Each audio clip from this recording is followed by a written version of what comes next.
What is up, guys, gals, and non-binary pals? My name's Naomi. Welcome to House of Miscellania. Today I'm coming at you with a WIP and chat. WIP stands for work in progress. I'm going to chat for roughly an hour and catch up on my week. Let's get right into it. Waste no time. First and foremost, these tarot cards here from the Fairies Oracle, not a sponsor, by Brian Froud and text by Jessica Macbeth. I get into these the last half of the program, so you'll be hearing more about those in a little bit. Let's move that out of the way.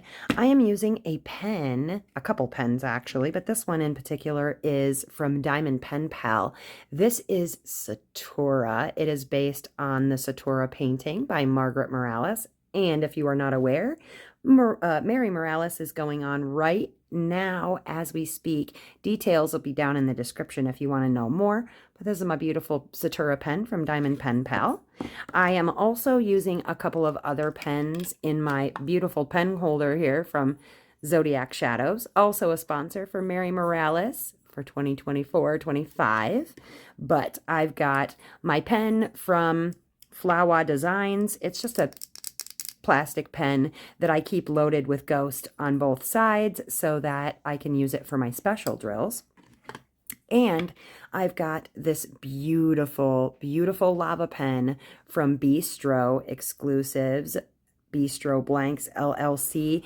And this one is made special for me from them for Mizuchira. Look at that beautiful dragon in there.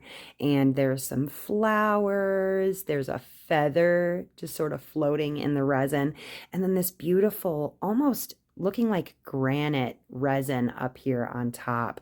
And these little touches of the gold glitter in there, just perfect. And it matches my nails. I mean, come on, right? But I also use that when I need to give my hand a rest. I like to use some big old chunky pens, so these are good ones. I'm using a tray from Ephemera 3D, also a sponsor. This one is for Mary Morales, and this is the Deep 6. Now, it's just a plain tray, little spout on the bottom. Love the length of it, love the height. It's like perfect size for me. Inside of my pen, I am using Putty Crocker. This is the eggnog scent. Oh, it's so good, from Putty Crocker's Boutique and More, or Putty Buddy over on, well, I think it's Putty Crocker's on Facebook now. I'm using Ghost in my single placer. This stuff is like a glue dot that starts as a liquid and ends up a solid. The white turns clear. That's why it's called Ghost. And you can find this over at Diamond Painting Daily on Etsy. That's the symbol you're looking for if you're looking for Ghost. And then I am using a trinket tray from Craftspirations. This is the event tray, the Mary Morales event tray. And I designed this beautiful, beautiful tray all myself, including the image in the back here. This is Chisai, that's his name. And then there's a little matching trash tray, which is so cute. And the kit that I am working on is Mizuchira. Now, I don't know if you can see, but we are literally down to these last two squares. Let me show you what she looks like from Diamond Art Club for Mary Morales. This one, get to her page here. Oop, eventually I'll get to her page. Where is she? Hiding. There we are. That's Mizuchira. I started her on the 4th. Today, I think, is the 18th for me. By the time you watch this, it'll be the 18th. So, yeah, it's like late at night. But, yep, we just got to do her hand and this little part of her face. And then she is all done, you guys. Oh, I've had a blast working on her. And I can't wait to open another Morales and get going with it for Mary Morales. Anyways, that spiel all done and over with. Took me less than 5 minutes. I'm proud of myself. Let me get right into it. The week has been roughly, like normal week type stuff because, I don't really do anything fun or exciting, honestly, aside from hanging out at my house, doing YouTube-y things. received my Black Friday haul from Diamond Art Club, and then I finally got all of my other, um, all of my Cyber Monday stuff. I was very worried because I didn't think I was going to get it. So, all right, let me put you on hold for a hot second here because I want to open my soda. All right, here we go. Ready? Yeah, we love a soda. Mountain Dew, keep me awake. But yeah, so I mostly just like honestly, I'm working at getting all of the prize emails out, and I'm one person, so it does take me a little bit longer than I would like. So if you haven't received a prize email yet and it said on Saturday you want a prize, don't worry, I have not forgotten you. I've just been busy. But yeah, I've been, getting things kind of ready around here for the holiday. I don't do stuff too much around my house anymore now that the kids are grown up. But, helping out at my mother-in-law's, getting things cleaned up and ready and whatever. I'll be going over there this week, upcoming, to assist with that. And oh, the Christmas premiere. So this year I was invited to take part in the Crafting for the Holidays Christmas premiere, which is supposed to be about, essentially making sure that people who are alone for the holiday, that they don't have to feel alone for the holiday, because we make these videos, we sign them as premieres, and when they do premiere, we're in the live chat, like talking to the people who are watching the video. And the slot that I got, I actually had a primetime slot for like my area. It was like 7 p.m. on Christmas Day or something like that. I gave up my slot, one, so that someone else with younger peoples could be available, and that they could go to their family functions and things like that. And also I wanted to spend a little more time getting to know like my international audience of people. I know there's not a ton of you, but there's enough of you that I felt like I wanted to be up when you are awake. And I guess like my time slot ends up working out to something like 7 in the morning Belgium time.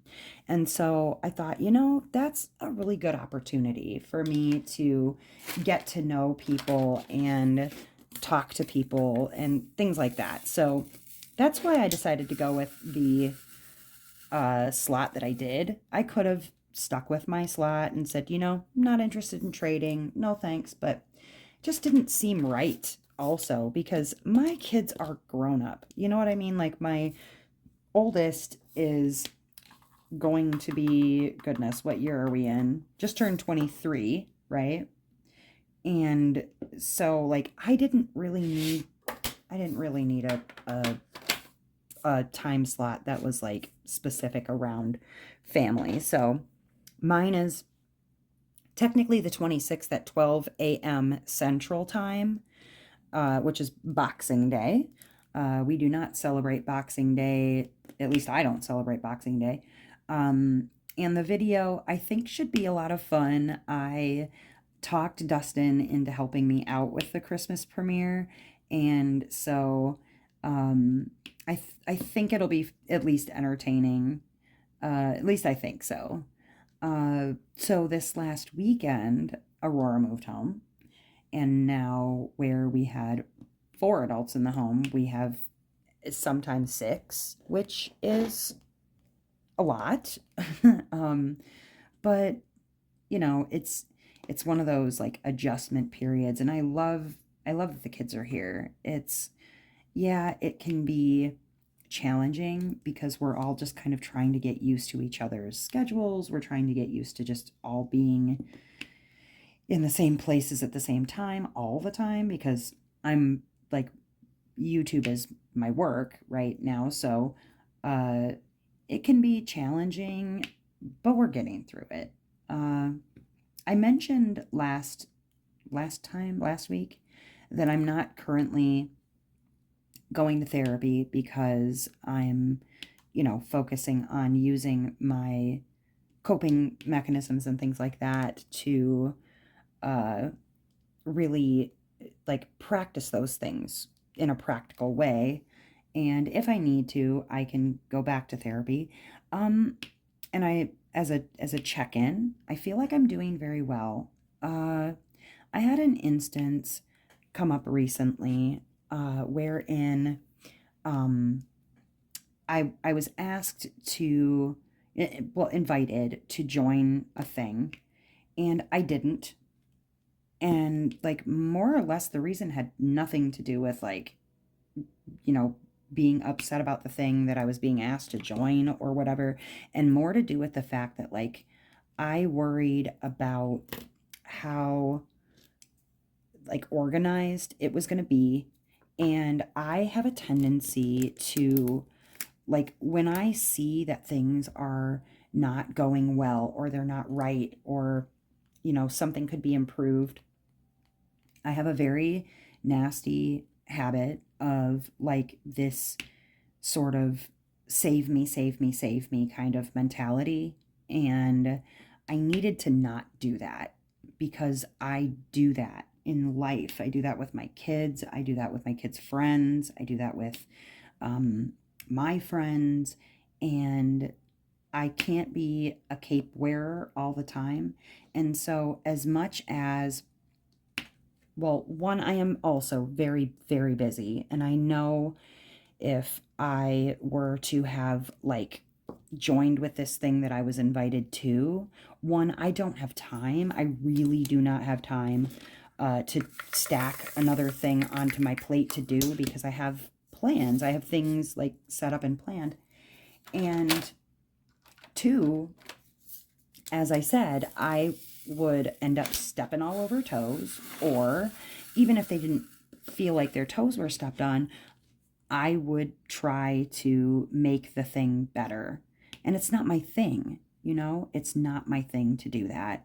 And so, like, politely, I have not attempted to join the thing that I was invited to because I tend to just steamroller people because I have very heavy leadership qualities. I'm more used to directing or managing or leading. And one, that energy is probably not asked for. You know what I mean? Like they probably wouldn't appreciate it. And two, I I don't need to do that for somebody. I don't need to rescue everybody. I don't need to make everything better. It's not for me. And so I do have to say that, like, for all of the, not, so I'm rubbing my nose, not going to therapy and practicing these coping mechanisms and skills that I've learned, I do feel quite proud of myself for recognizing that before it became a problem. Because in the past, I feel like I have alienated people by kind of taking over their thing. And I don't want to do that. I don't want to make enemies, and I don't want to offend anyone by making them feel like they're incompetent or, inexperienced or whatever. And it may feel like meanness for me not to have joined or for me not to have included myself, but really it was out of the best niceness that I am capable of. And so if you know who you are that I'm talking about, like if you're feeling some type of way about it, know that it wasn't personal and that it is more me than you. That. And if you don't know what I'm talking about, then what I do want you to understand is that it took me years of therapy, years of practice, years of understanding myself and knowing myself before I figured out that I do this constantly. I do it with my sister. I do it with my kids. Like I said, I do it with my family. I do it with my friends. I do it with everybody. And so I just didn't, it is possible to break those old habits, but it's not easy.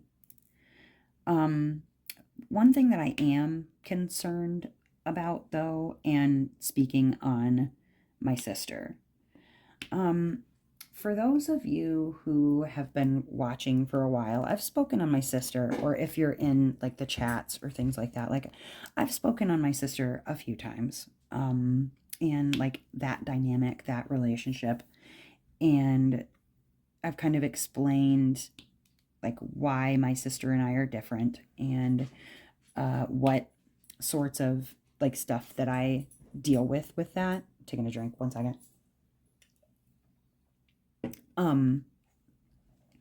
And the dynamic is weird because my sister and I are 11 years apart in age. I was very much my sister's keeper kind of thing. Like, our mom had a lot of mental illness issues, as I've discussed. And so I kind of became de facto parent to my younger sibling. And a lot of, I would say, resentments go with her over our mom, over mine and her relationship, over her relationship with my kids. Like, there's just a lot of mess there. And I found out recently that somehow she is inheriting a house, I guess, from a person who lives in the same town that I do, because that's where she lived before she moved to California. And she's going to come, I guess, take care of the house and inherit it when the person passes, which I guess is approaching. I don't know the exact details of the situation, and I chose not to learn the details of the situation because, again, I feel like I would end up like putting on my rescue cape and attempting to help her like figure out if she's going to sell it, or if she's going to keep it, or if she's going to stay in it, or if she needs to clean it, or whatever. I would end up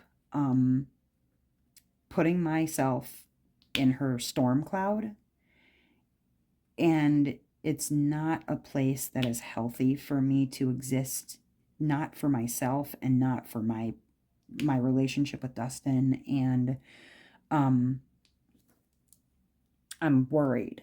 Like, I'm really worried. My kids, they want a relationship with their aunt. Like, she's closer to their ages in a lot of ways than I am. I mean, like, my youngest, not so much. There's like 15 or 16 years difference between the two of them. I'm trying to remember. Hold on. She's born in 92. She's born in 92 to 2000, maybe more, whatever. Anyways, to 2006. Yeah, it's like 15 years or something years difference between her and my younger. And then like 11 years difference, the same as the difference between she and I with her and my oldest. And so my kids would, before she moved to California, would go over to her house and would play Dungeons and Dragons, and would take their friends. Well, my oldest would take her friends over, and, they would all hang out together and whatever. And, then my sister, eventually her storm cloud kind of enveloped my oldest and her friends. And then it ended up where she was hanging out with my daughter's friends when they were not, like when she was not over at my sister's house, and it created a lot of dust and static between my daughter and her friends. And now those friends that she had no longer, she no longer speaks to them. Like, they're no longer on speaking terms. And it's just like a real messy situation.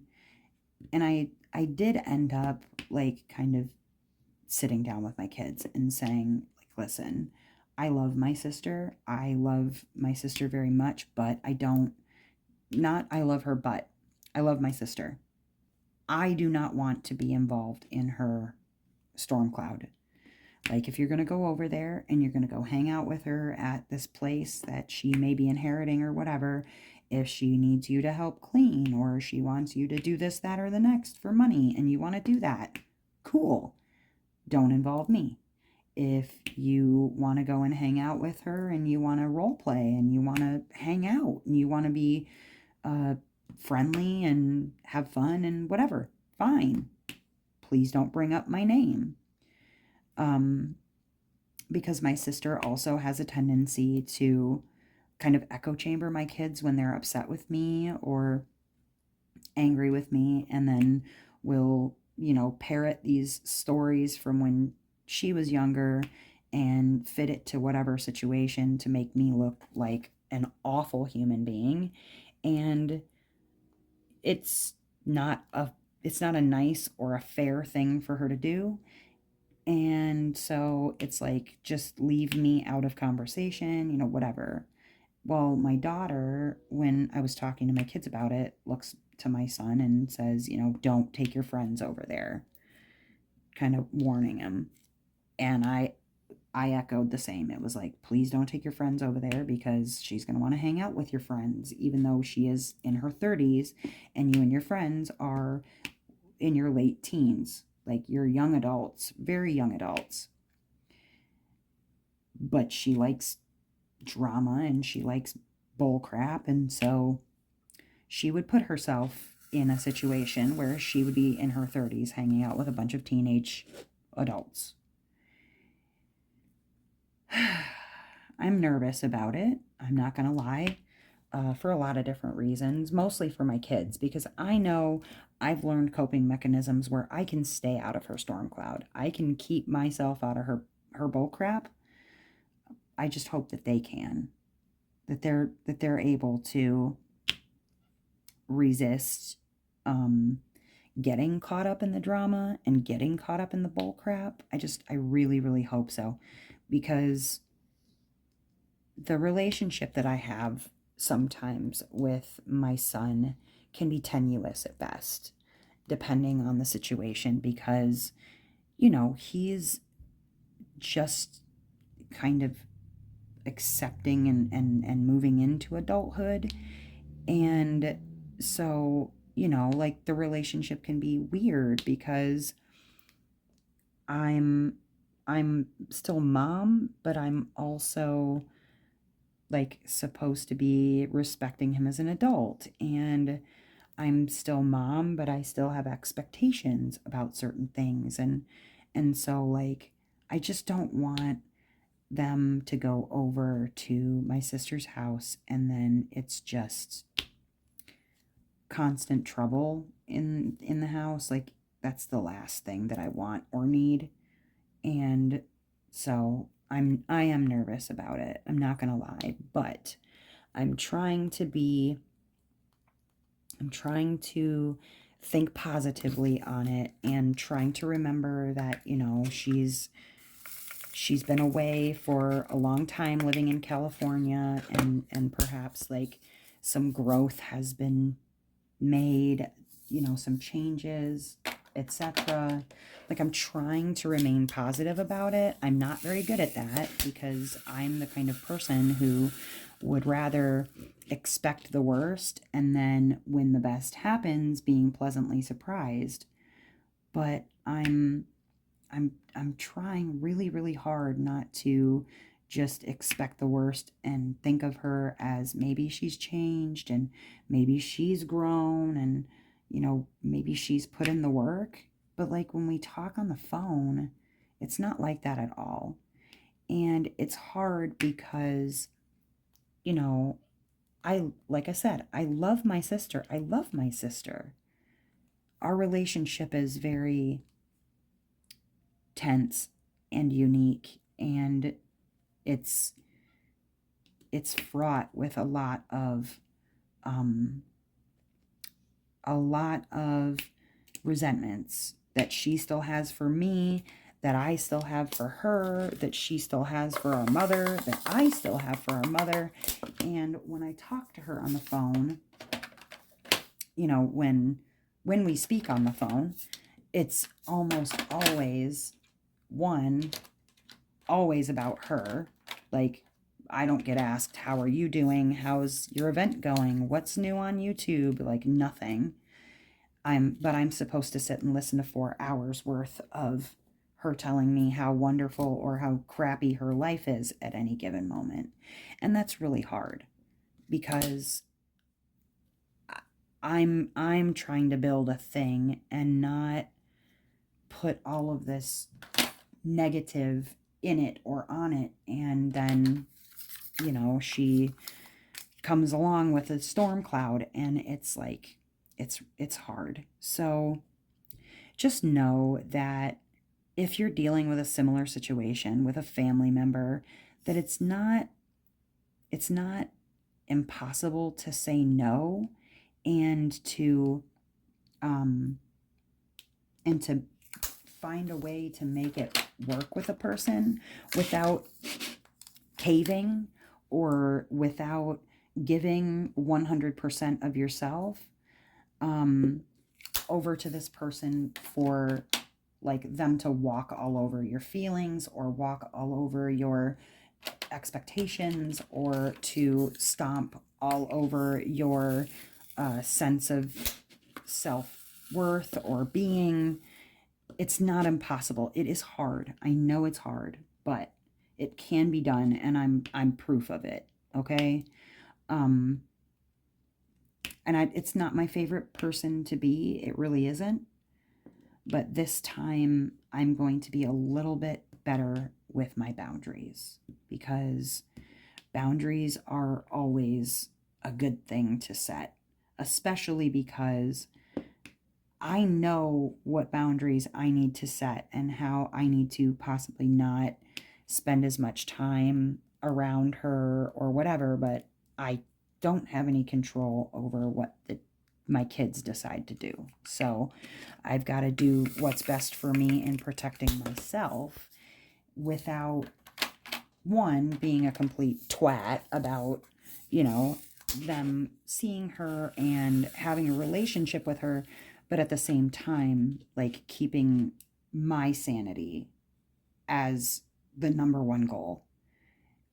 And it is hard, because every single, like, mother instinct part of me wants to shelter my sister, wants to care for my sister, wants to take on her crap and make it my own. And that is probably the worst thing that I could do for myself generally anyways, but especially right now. But I'm working on it. Like I said, I am a work in progress, and I'm learning every single day what I can do for myself to really keep myself from caving, because it would be really, really easy to do that. You know what I mean? I have the tarot cards right over there. Let me do this last little bit of this color, and then I will draw a tarot card for us to have a thought for the week and see how it applies maybe to what I'm talking about. And then if it doesn't, and I can't, you know, kind of find a way to circle back, I want to tell you a funny little story that I actually thought about today for the first time, and about vulnerability of being young, if there's time. So if there's not time, I'll save it for another time, but let's see what we've got going on. But first, let me grab a release paper from Bee's Crafty Corners. another sponsor. This one, the Blue Witchcraft one, is so cute, but I at least want to cover this up so we don't get anything sticky. Okay, so I have already shuffled the deck here, and I'm just going to be drawing the first card off the top and then reading in the book what, oop, bumped you, what that's about, and we'll see what's up. Took a drink. All right, let's go ahead and flip this one over. Make sure it's not boobies. Wait, what does that say? Ilby, the retriever. He was upside down, but Ilby, the retriever, number 41. Look at his neck. Woof. But these are all different fairies, and I love this orb he has in his hand. I think it says Ilby, the retriever.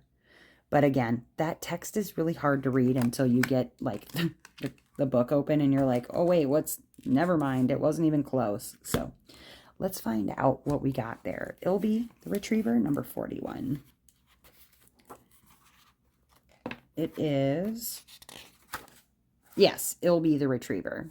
The keywords are Office of Unclaimed Property, Hopes and Wishes, and Loyalty.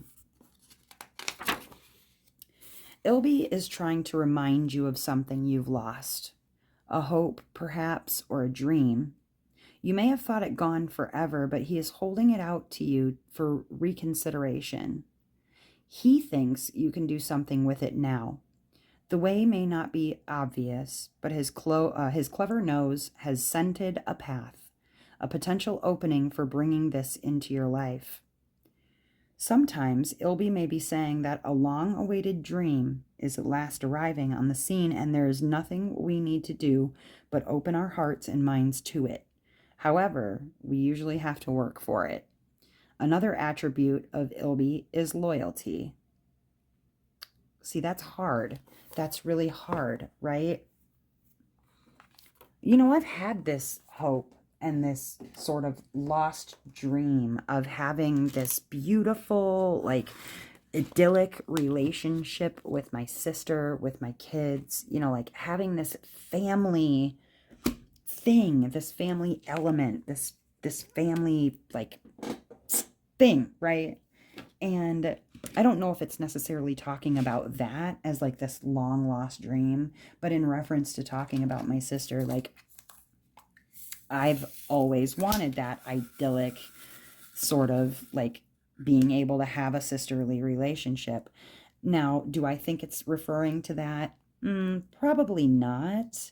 I mean, I will keep my mind open on that. I'm not going to close myself to the possibility that she has changed and that she's going to come here and she's going to care more about someone other than herself.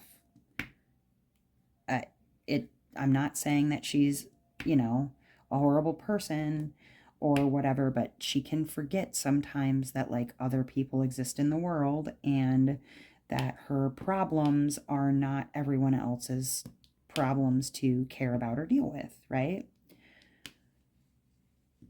But as far as like having that idyllic relationship, I'm not going to hold my breath. I will tell you about a little kind of idea that I had, right?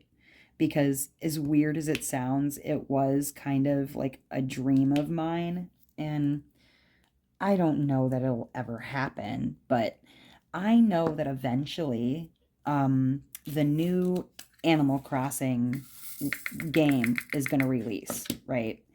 And I was actually like thinking about how cool it would be when the new game releases to like have same channel, different channel, like same name, different channel, like around video games and specifically like Animal Crossing, and like doing like Let's Plays with that particular game.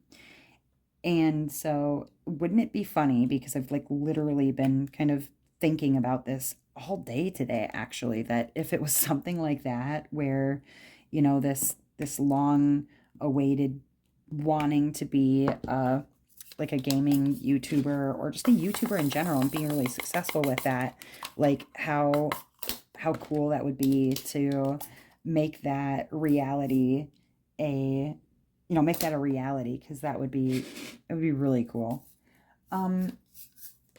But I was also thinking, excuse me, earlier about how, because I was talking today during my live, it was like 90s trivia, and anytime I get to talking about the 90s, I get really nostalgic, and one of the questions was like, ended up being, about whatever, and then I brought up the show Roseanne and how I related so much to the show, especially to the character of Darlene. And my family was very much like Roseanne, except for my mom was divorced. Like, if you took all of the crazy of Roseanne as a character and then made her like a kind of manic depressive or bipolar person with borderline personality disorder and like shopping issues and whatever, that like you'd have my mom. And I was very much like Darlene. I was a tomboy. No one ever looked at me. No one ever, wanted to date me. It was just sad. I was bullied a lot. I was excluded often. And I think that's why I feel so like very about being inclusive. And I talked about this on my live also, that like off of the jump, I want people to know that my channel is for everybody, which is why I open the way that I do with what's up, guys, gals, and non-binary pals, because I want people to know that this is a place for everybody, because I've been excluded, right? Well, again, like I get to thinking about like just being young and what sorts of like really embarrassing crap I would get up to, because, back then we didn't have social media. We had like maybe email, or later when I was in high school, we had MSN Messenger and whatever. Well, I remembered a story from my my middle school years, right? And I had a crush on this boy, because remember, we're like 11, 12 years old max. And I have this crush on this boy. And I was probably what you would call a little bit obsessed with this boy. His name was Ty. I won't share his last name, but his name was Ty. And I just was beyond in love with this boy, right? I was just in love. And I remember in home ec class, I had decided that we were making different like stuffed things, like making pillows, but like making it an interesting shape or whatever, in home ec class, which I don't know what they call it now. Family and Consumer Education. It's not home ec anymore. So I decided, okay, I had a pattern for like a stuffed football, and I was going to make this boy a stuffed football with his initials, and it was going to be in his favorite team's colors, which was the Raiders. So it was black and gray, or black and silver, but black and gray.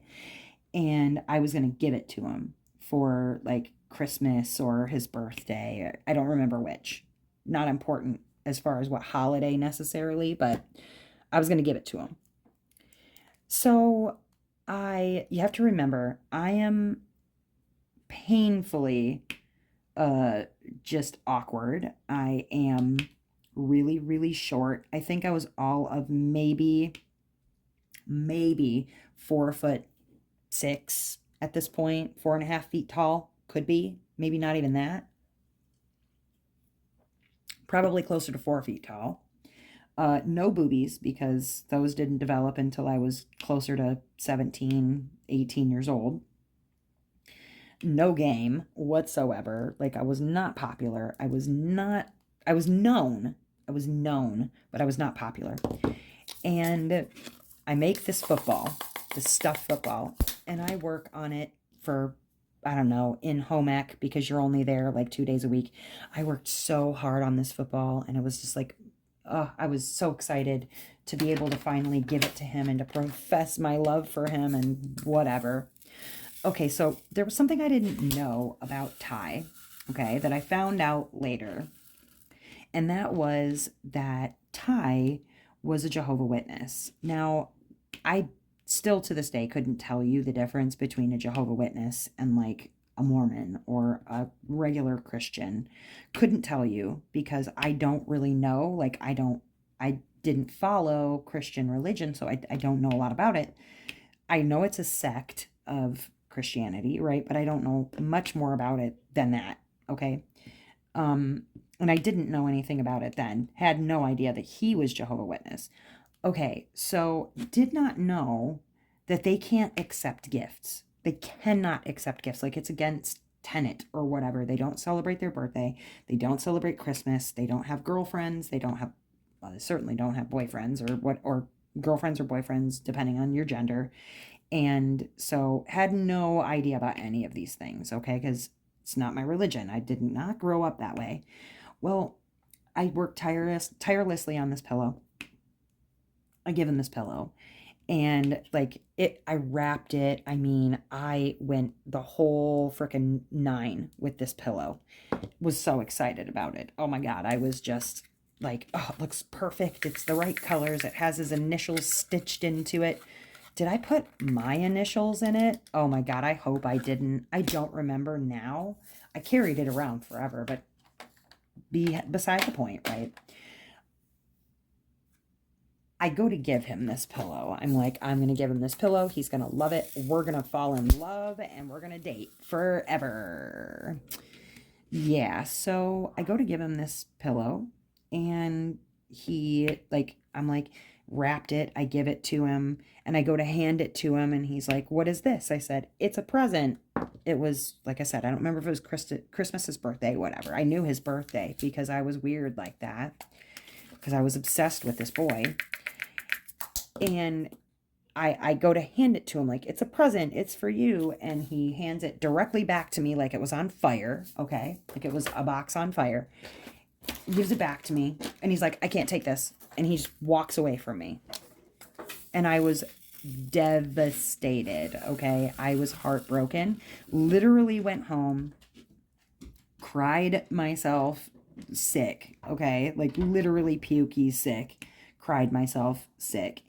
And I ended up taking the gift out of the box and the beautiful wrapping that I did, and this just like lovely gesture that I had shown to him. And I kept that pillow for years to remind me that, like, he was so cruel to me, and how dare he, blah blah blah blah blah, and that, like, I was so unliked, and I was never good looking, and I was this whatever, right?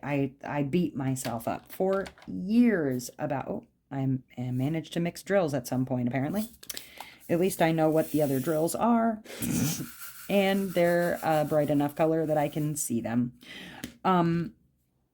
So yeah, I was just heartbroken. And come to find out, years later, I was in Madison, because that's where I used to live in Wisconsin. I was in Madison for something. I don't remember what, but I ran into Ty, okay? I ran into him at something. And of course, like, we were in our 20s. I was very much in a relationship at that time. Like, it's not like I'm about to tell you that, we had some tryst or whatever, because we did not. But I saw, because he was married, and I was in a very serious committed relationship at the time. But we saw each other, okay, in a professional, like, I think he came to the store I was working. I don't remember. Anyways, we saw each other again. And he's like, when we saw each other, I knew who he was right away. And of course, he had absolutely zero right to look as good as he did, first of all, because just disgustingly good looking still. And then on top of that, like, he looked just great. I did maybe not look as great because at that point, I think I'd already had at least one child, probably two children by this point. And he's like, Naomi? I was like, yes. Hi, Ty. How are you? He's like, oh my God, you remember my name? I'm like, mm-hmm. Like, I am at this point wanting to crawl into a hole and die. I'm like, God, I just wish he wouldn't have remembered who I am. Why does he remember my name? And I was like, I'm surprised you remember my name. And he's like, I don't know how I could forget. Um, I remember the gift that you made for me. And I was like, at this point, oh my God, I wish the earth would just swallow me whole. Like I could just die and never exist again, and that would be great. But of course I didn't. I continued to exist, and he continued to exist, and the conversation continued to exist. So I'm like, yep, yeah, I gave you a gift. He's like, well, I wanted to explain something about that. I was like, okay. And he's like, I don't know if you knew this, but when I was growing up, my stepbrother, his stepbrother's name was Tyler and his name was Ty, which of course I always thought was the cutest because my best friend had a thing for Tyler and I had a thing for Ty, and of course we were gonna get married and be best friends and all live together or whatever the hell our plans were. Regardless, he says, yeah, something that you didn't actually know about me was that I was raised, Tyler and I were raised Jehovah's Witness. And I was like, oh, not knowing what that meant. Like, he could have just told me that he was originally from Mars, and that wouldn't have been useful to me because I've never lived on Mars. Well, I was like, oh, okay. And he's like, well, you had made me that gift and you had given it to me for Christmas or birthday or something, but Jehovah Witnesses can't accept gifts from people. And I was like, oh. He's like, I really wanted to be able to accept that from you because I really had a crush on you. And I was like, one, I was vindicated, right? Because I was like, I wasn't a total complete dweeb loser. And, maybe we could have been married and had many babies and whatever. But at the same time, I was like, still mortified that he remembered this story and that he remembered the gift. But it was one of those, like, you know, you see somebody from your past again and they drudge up all of these memories. And so, like I said, talking about the 90s always drudges up all of these memories for me from when I lived in Madison, from like my, middle, early high school years, and good times all, but oh my God, if I wasn't just a complete weirdo. Um, that being said, I've learned since then to maybe like look back and give younger version of me a little bit of a break, one, and to be really proud of like where I am now and what I've been able to accomplish and the maturity that I've been able to achieve by really looking out for myself in a lot of ways and um, coming to understand the needs of others and so I'm grateful. I'm very, very grateful for the progress that I've made in my life from then to now, and being able to appreciate that yes, I was a little weirdo. Yes, I was obsessed completely with this poor unsuspecting boy, but that yes, I was worth it, and worthy to have been in some sort of a relationship with him. It was just not the right time, place, world that we were both living in. And so I'm kind of okay with that. That, I'm happy with where I ended up, and two, that,